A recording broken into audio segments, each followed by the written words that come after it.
Bem-vindos à disciplina Gestão Tributária. Abordaremos na aula de hoje as unidades 1 e 2 do nosso caderno didático.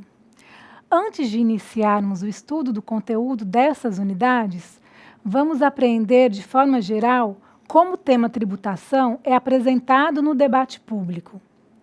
Há ainda muita complexidade e dúvidas sobre o tema tributação, que muitas vezes popularmente é conhecido apenas pelos impostos.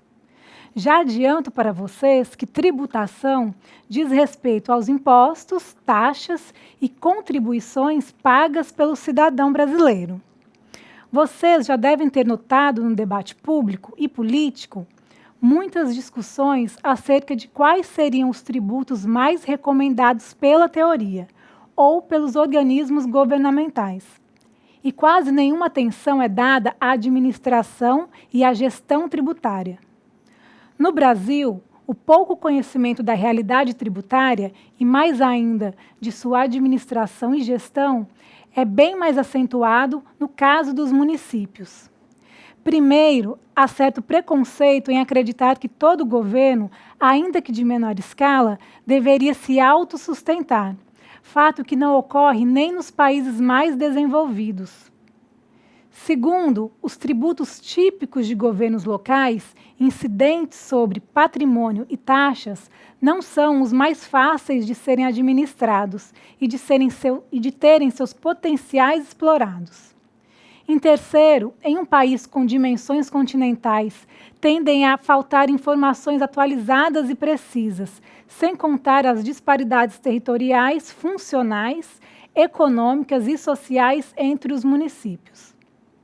Podemos observar que muitos ainda discutem que as prefeituras dependem exclusiva ou basicamente de transferências repassadas pelas esferas superiores. No entanto, após a Constituição Federal de 5 de outubro de 1988, houve um forte incremento de arrecadação municipal, ou seja, uma potencial geração de receita própria pelos municípios. Vale ressaltar que nas grandes cidades, os resultados de arrecadação tributária são explicados pela modernização fazendária e, após a estabilização da economia, pela melhoria dos sistemas de avaliação das propriedades imobiliárias e pelo crescimento dos serviços à frente da indústria e do comércio. Nos municípios de menor porte, o aumento da arrecadação tende a ser explicado pela simples regulamentação e início de cobrança de impostos e taxas. Durante o estudo da nossa disciplina, veremos a importância do conhecimento da gestão tributária dos municípios e responderemos a questões como: por que existe a tributação, para onde vão nossos tributos e como elaboramos um orçamento público. A partir dessas respostas, criaremos uma visão teórico-empírica dos aspectos relativos aos princípios da administração das nossas cidades. Estudaremos esses temas em 4 unidades, que trazem um conhecimento profundo e conciso dos fatores relacionados à gestão tributária, com particular destaque aos recursos tributários municipais, fonte de financiamento da gestão municipal e das políticas públicas. Assim, na unidade 1, faremos uma discussão sobre a evolução dos conceitos da legislação tributária, com vistas à construção de uma visão crítica a respeito do desenvolvimento do Código Tributário Nacional e de sua influência na gestão pública. Ressaltaremos a prática administrativa de cobrança de tributos desde os primórdios do Brasil colônia e as constantes evoluções na tributação em função da promulgação das Constituições Federais. Na unidade 2, avançaremos para um contexto contemporâneo, visando a compreensão das definições e espécies tributárias e a aplicação do direito tributário na legislação brasileira. Trataremos dos processos de criação de tributos, de seus dispositivos e do surgimento da obrigação tributária, a qual se relaciona com o advento do vínculo jurídico na prestação tributária. Nós vamos observar também as determinações da vigência, administração, fiscalização e competência na arrecadação dos tributos. Na unidade 3, estudaremos o Sistema Tributário Nacional. Examinaremos os aspectos estruturais básicos do nosso ordenamento jurídico tributário vigente, que contém as regras que devem ser seguidas pelos legisladores, bem como por parte da administração tributária, e do Poder Judiciário no exercício de suas respectivas funções. Veremos também as diferentes caracterizações dos tributos sob a perspectiva das competências federal, estadual e municipal. E quanto às espécies de tributos, abordaremos os impostos, as taxas, as contribuições de melhoria, os empréstimos compulsórios e as contribuições sociais. Na unidade 4, abordaremos os conceitos relativos aos princípios da gestão tributária e das principais fontes de receitas e despesas públicas e sua aplicação na administração municipal. O nosso objetivo com esse tópico é facilitar o seu entendimento sobre o orçamento público e propiciar a utilização prática da gestão pública municipal em processos de arrecadação, execução e acompanhamento orçamentário. Veremos que o orçamento público municipal é apresentado como um meio que evidencia as receitas de terceiros, impostos, taxas e contribuições, e as receitas que constituem fontes de recursos, sendo possível ao governo municipal reconhecer o montante total na aplicação e oferecimento de bens e serviços, como a educação, a saúde, a segurança, dentre outros, no intuito de atender aos anseios da sociedade. Em seguida, apresentaremos o processo do orçamento municipal, relacionado aos aspectos de previsão de receita tributária, considerando como receita os impostos sobre a propriedade territorial urbana e a propriedade predial, IPTU, a transmissão intervivos de bens imóveis, o ITBI, e os serviços de qualquer natureza, o ISSQN. Abordaremos também as receitas municipais advindas das taxas do efetivo exercício do poder de polícia administrativa, como as licenças para localização, funcionamento e exercício de comércio, e as taxas decorrentes da utilização efetiva ou potencial de serviços públicos, específicos e divisíveis prestados aos contribuintes ou postos à disposição, por exemplo, aquelas relacionadas à limpeza pública e conservação de estradas municipais. Vamos perceber que as despesas públicas são de fundamental relevância na determinação do orçamento, como instrumento essencial da política administrativa municipal, compatível com exigências legais e institucionais. Podemos identificá-las como os dispêndios que a administração faz para o custeio de seus serviços, remuneração dos servidores, aquisição de bens, execução indireta de obras e serviços e outros empreendimentos necessários à consecução de seus fins. Ao final do texto, esboçaremos o Siga Brasil, que é um sistema de informações que permite a qualquer cidadão, por meio da internet, ter acesso amplo e facilitado a diversas bases de dados sobre planos e orçamentos públicos. A partir das interfaces do Siga Brasil, podemos realizar diversas consultas, além de verificar relatórios e pareceres elaborados pela Consultoria de Orçamentos, Fiscalização e Controle do Senado Federal. Todos esses temas o conduzirão ao conhecimento da evolução e da implementação da gestão tributária municipal no Brasil. Vamos iniciar o nosso conteúdo falando sobre a legislação tributária e os princípios constitucionais brasileiros. Veremos que a prática da arrecadação tributária no Brasil é observada desde os primeiros instantes de exploração do pau-brasil no século XVI. A partir desse entendimento, poderemos construir uma visão crítica a respeito do desenvolvimento do Código Tributário Nacional e de sua influência na gestão pública.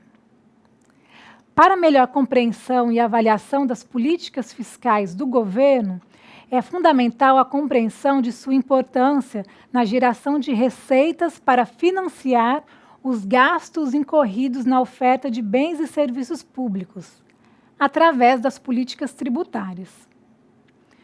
Numa visão macroeconômica, os tributos cumprem uma finalidade fiscal na arrecadação de recursos financeiros para a manutenção das atividades do Estado. A Constituição Federal de 1988 estabelece em seu artigo 45 que os 4 entes federativos poderão instituir os seguintes impostos, taxas e contribuição de melhoria, decorrente de obras públicas. Apesar desta autonomia concedida, ressalta-se que a instituição dos tributos afeta os preços relativos dos bens e serviços, altera as decisões em relação à formação da estrutura de capital das organizações, modifica a alocação de recursos pelos agentes econômicos e impacta a taxa de retorno dos agentes econômicos. Apesar de tais distorções, no decorrer da história, os tributos sempre tiveram influência no curso das civilizações. Nos primórdios do Brasil colônia, o primeiro tributo brasileiro, denominado quinto do pau-brasil, que correspondia à quinta parte de tudo aquilo que era extraído e vendido, era pago compulsoriamente à coroa portuguesa pelos colonizadores que exploravam a terra descoberta. Naquela época, a tributação não ocorria exclusivamente em moeda. O pagamento também era efetuado com a própria mercadoria produzida no país, principalmente devido à proibição da circulação de moedas no Brasil e à dinâmica econômica que não facilitava a circulação dessas mercadorias.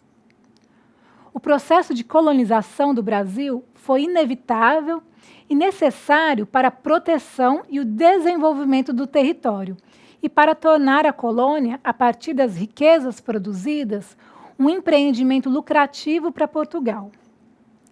Esse processo, no campo administrativo, considerando as precárias condições econômicas da coroa, foi incrementado de forma a transferir o ônus financeiro da colonização para particulares, como é o caso das capitanias hereditárias, cuja concessão também envolvia obrigações tributárias impostas aos donatários. Passados poucos anos, o governo português verificou que a opção pelas capitanias não foi a mais acertada, pois aqueles que detinham a confiança do rei tornaram-se foco de problemas no que se referia à arrecadação tributária à época, pois parte da arrecadação era desviada para particulares. Por sua vez, aqueles que tinham o ofício de cobrar os tributos omitiam essa situação para beneficiarem os devedores. Como solução intermediária, a fim de centralizar a administração colonial, o governo português na colônia brasileira instituiu um novo representante, o governador-geral, chamado também de vice-rei a partir de 1720, assumindo grande parte das funções desempenhadas pelos donatários, função que se extinguiu até a vinda da família real ao Brasil em 1808.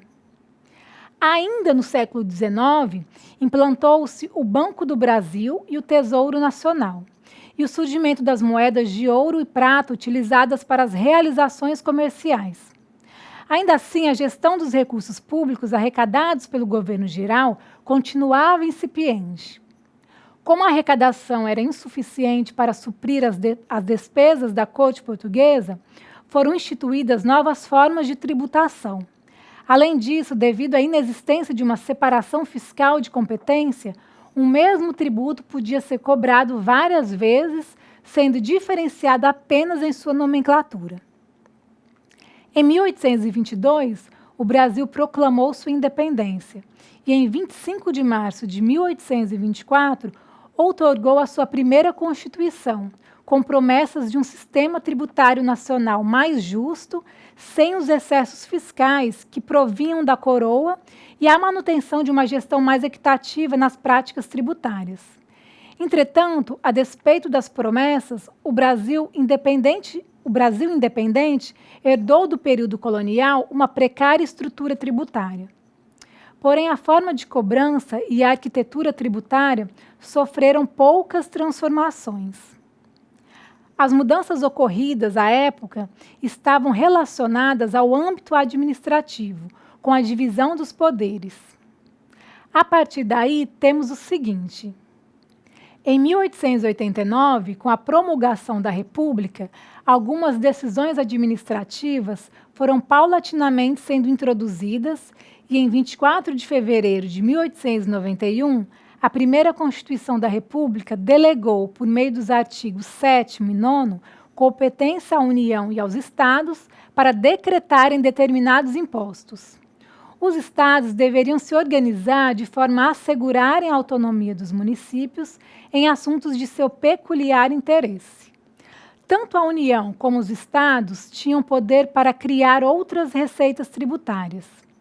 Por meio do artigo 31 da Lei nº 4.625, de 31 de dezembro de 1922, foi instituído no Brasil o Imposto Geral sobre a Renda, devido anualmente por toda pessoa física, o imposto de renda ou jurídica, aqui residente, com incidência sobre o conjunto líquido dos rendimentos de qualquer origem. Nesse mesmo ano, foi criado ainda o Imposto sobre Vendas Mercantis, posteriormente denominado Imposto sobre Circulação de Mercadorias e Prestação de Serviços, o ICMS. Para a União, os impostos de importação representavam aproximadamente 50% de suas receitas, e os impostos sobre o consumo, 10%. Na esfera estadual, o imposto de exportação foi a principal fonte de recursos, gerando mais de 40% do total arrecadado. Aos municípios couberam receitas tributárias específicas, como o Imposto sobre Indústrias e Profissões e o Imposto Predial. Na década de 1930, por meio da Constituição Federal de 1934, houve uma reforma geral do Tesouro Nacional com reflexos no campo tributário, e as principais modificações ocorreram nas esferas estadual e municipal.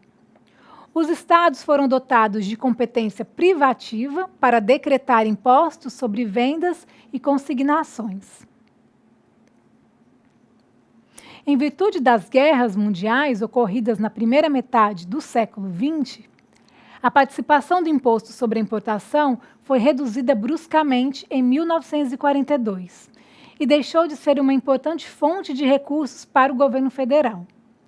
A pouca notoriedade relativa à receita por ele gerada certamente facilitou a decisão de utilizá-lo principalmente como instrumento de política econômica na década de 1950. Durante o período compreendido entre as décadas de 1950 e 1960, inúmeras propostas foram elaboradas com vistas à reestruturação do sistema arrecadador, até então insuficiente. Com o país almejando crescimento econômico, a principal crítica à tributação era a excessiva carga incidente sobre o setor produtivo, tanto devido à cumulatividade do imposto de consumo, como devido ao progressivo aumento do imposto de renda de pessoas jurídicas. Assim, ao final de 1963, foi criada a Comissão de Reforma do Ministério da Fazenda, com a tarefa de reorganizar e modernizar a administração fiscal federal.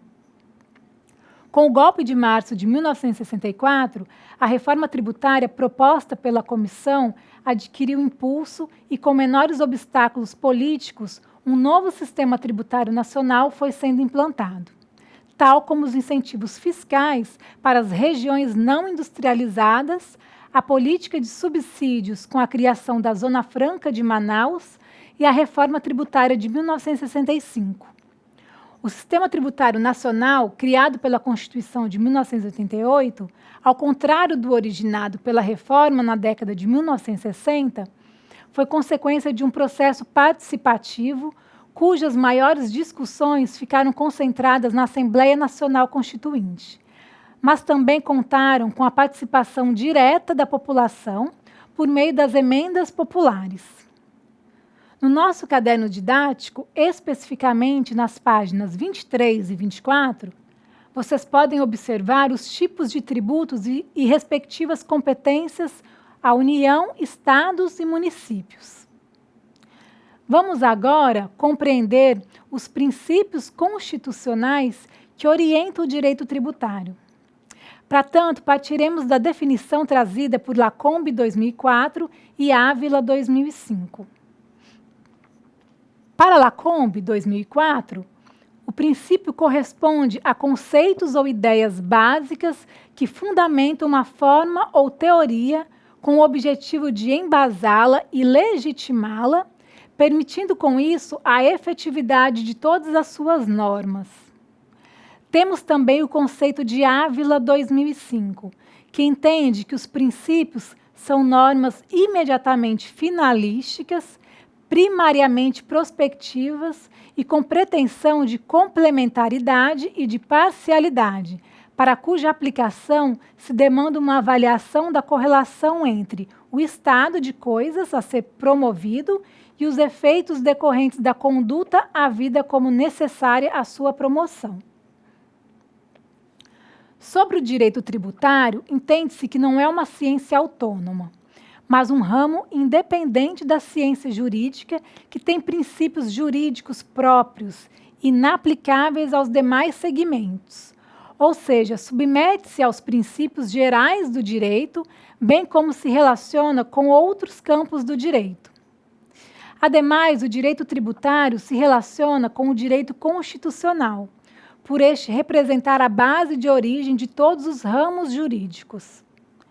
Assim, de acordo com Harada 2007, o direito tributário é o responsável por disciplinar o processo de retirada compulsória pelo Estado de parcela da riqueza de seus contribuintes, mediante a observância dos princípios reveladores do Estado de Direito.